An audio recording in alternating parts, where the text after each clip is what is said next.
যুক্তরাষ্ট্রে একটি সামরিক হেলিকপ্টার বিধ্বস্ত হয়ে 4 সেনা নিহত হয়েছেন। শনিবার বার্তা সংস্থা রয়টার্সের এক প্রতিবেদনে জানানো হয়, ওয়াশিংটনের একটি দুর্গম পার্বত্য অঞ্চলে রুটিন প্রশিক্ষণ মিশনের সময় সিগোরস্কি UH-60 ব্ল্যাক হক হেলিকপ্টারটি বিধ্বস্ত হয়। দুর্ঘটনায় অনবোর্ড থাকা 160তম স্পেশাল অপারেশনস অ্যাভিয়েশন রেজিমেন্টের 4 সদস্যই প্রাণ হারিয়েছেন।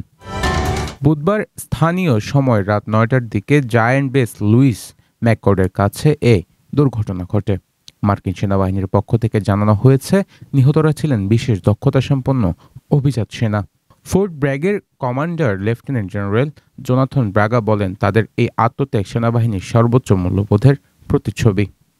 It's just absolute wreckage. You can't tell one thing from another. Everything's on fire, and it just looks like a wasteland.